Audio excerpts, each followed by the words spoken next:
Good morning guys, કેમ છો બધા મિત્ર? મજામાં. સવારના 10 વાગે છે and welcome back to the new blog. ત્યારે હવે ગાડી ફૂલ સ્ટાર્ટ કરીએ અને શોરૂમે જઈએ.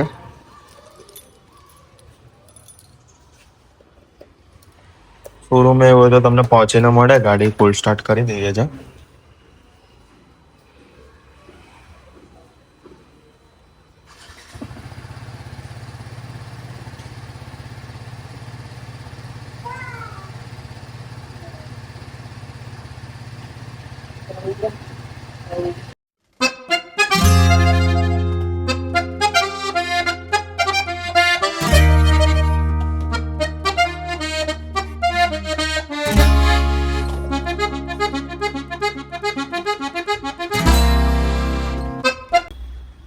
મિત્રો, શોરૂમ ઉપર આપણે આવી ગયા છે.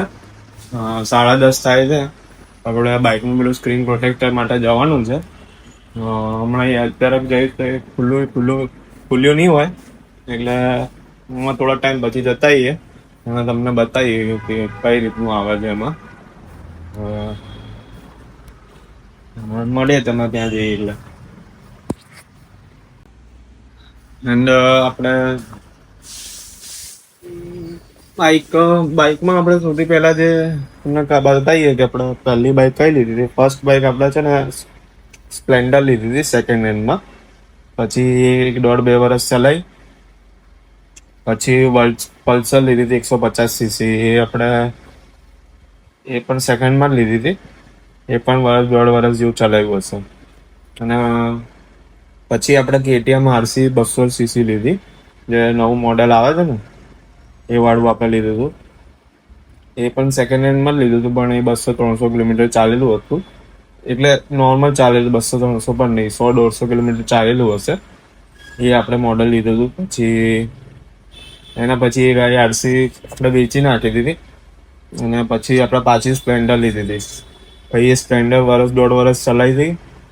અને પછી પલ્સર RS 200cc લીધું હતું આપણે. પલ્સર RS 200cc લીધું હતું. પછી એમાં પણ આપણે ટ્રીપો મારી છે.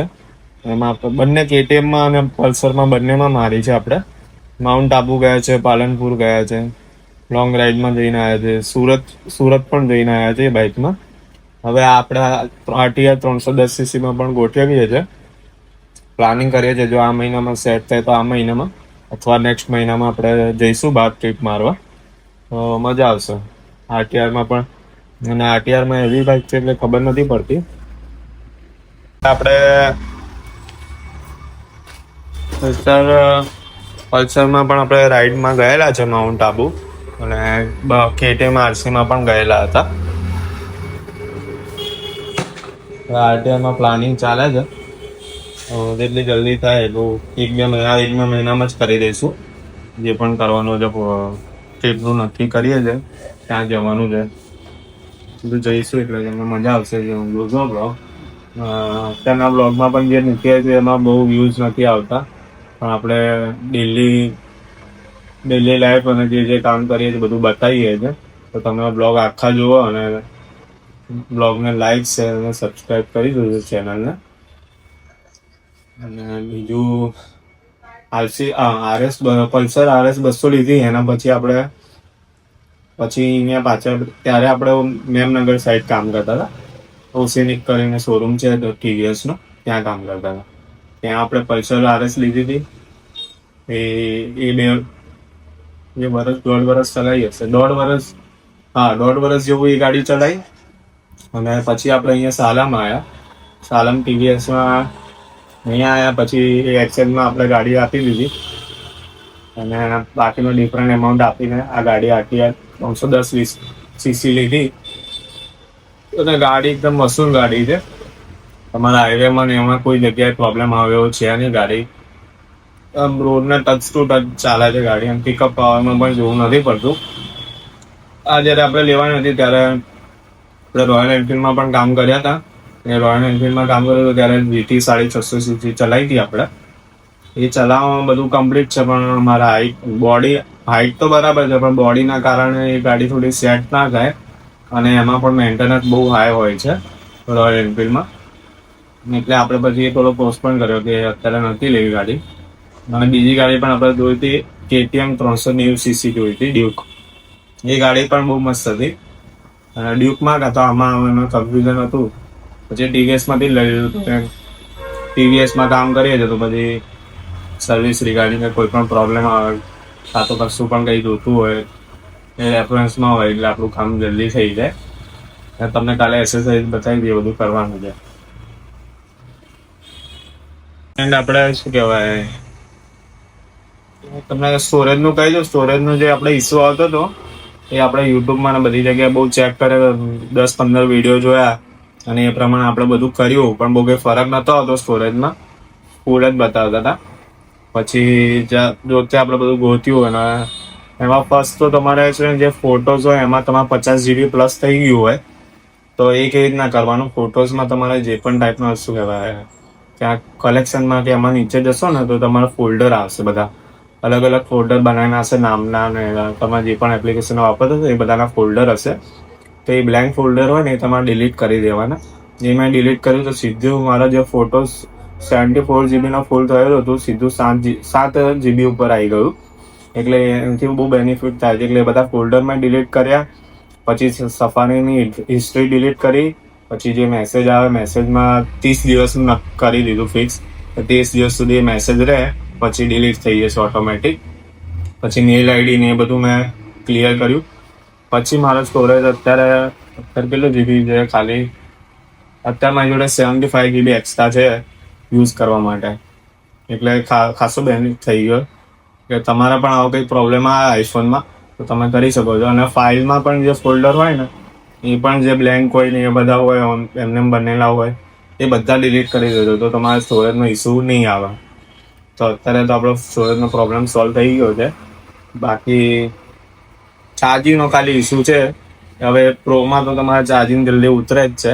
પ્રો મેક્સમાં તમારા જે ચાર્જિંગ એક દિવસ પૂરો ચાલે. આપણે એક દિવસ ચાલે છે પણ સાંજ સુધીમાં આપણું બધું ડાઉન થઈ જાય છે. જો 10-15% ઉપર આવી જાય છે ફોન.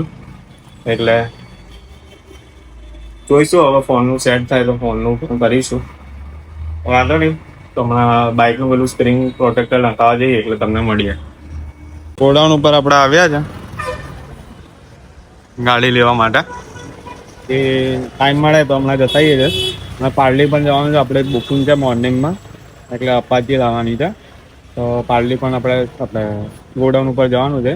આપણું બીજું ગોડાઉન ઉપર આવ્યા છે. અત્યારે પછી ફટાફટ ત્યાં આપણે બાઇકનું પેલું ડિસ્પ્લેનું કરાવતા આવીએ અને પછી ગોડાઉન જઈએ. તો ત્યાં જઈને મળીએ આપણે.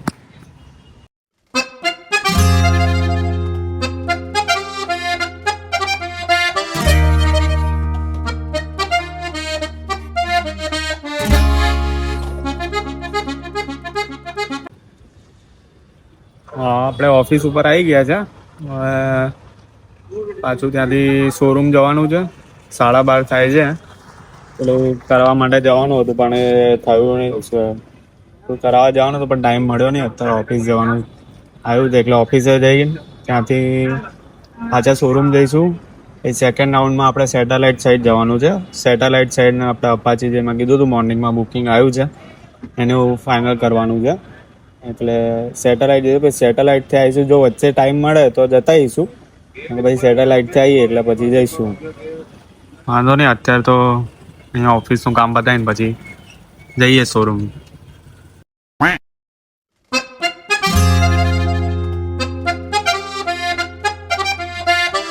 લુક ચેક કરો, બ્લેક મોન્સ્ટર લાગે છે એકદમ. અને આપણે જઈને આવ્યા અત્યારે હવે 2:30 થાય છે. પેલું સ્ક્રીન પ્રોટેક્શન માટે જઈને પણ એમ ભાઈએ કીધું કે આટલા એરિયામાં આપણે એસટીમાં જે મોબાઈલનું માર્કેટ છે ત્યાં પૂછાવડાયું છે પણ ત્યાં કટિંગ વાળા આપે છે, કટ કરીને લગાવશે. હવે એમાં છે ને એ ચોંટી જાય છે પછી સ્ક્રીનને નુકસાન થાય એવું છે. એટલે રિલીફ રોડ એ ફાઇનલ પૂછવા જવાના છે. શનિવારે મારો રાઉન્ડ વાગશે રિલીફ રોડ, ત્યાં જઈશું એટલે ત્યાંથી મળી જશે રેડીમેડ. એ શનિવારે લાવશે એવું કીધું. અત્યારે જમવાનું બાકી છે, જમીન આવીએ. 2000 years later.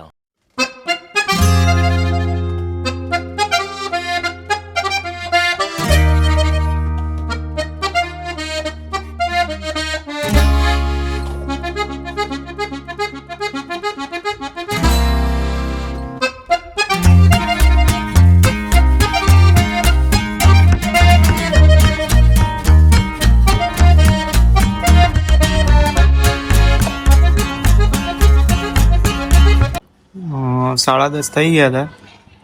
અત્યારે આપણે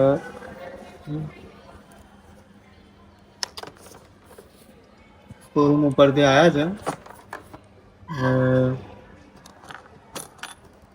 જે ટાઈમ મળ્યો ને રાહુલભાઈ હતા ને, રાહુલભાઈ નું કાલે 3 દિવસ નથી, સન્ડે આવશે એટલે પેકિંગ ને બધું કરવાનું હશે એમને, એટલે હતા નહીં આજે. બ્લોગ પછી બપોર પછી કામ તમને ડેલી શું બતાવો, શોરૂમથી ગોડાઉનથી શોરૂમ, ઓફિસ, આ બધું તમને ડેલી રૂટીન બતાવો તો તમે પણ કંટાળી જશો. એટલે આજે બહુ કંઈ શૂટ નથી કર્યું. અને પેલું જે પેમેન્ટ કલેક્શનનું ઇસ્યુ છે હજી સુધી સોલ્વ થયો નથી.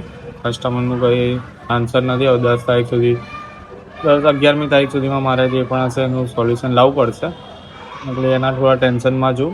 એટલે ક્લિયર થઈ જાય તો વધારે સારું. વાત થઈ જાય. હવે 7 તારીખ થઈ જાય, ગુરુવાર છે. અને રાહુલભાઈ હવે શુક્ર, શનિ, રવિવારે કદાચ આવશે રાહુલભાઈ.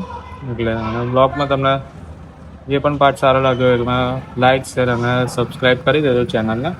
મળીએ નવા બ્લોગમાં.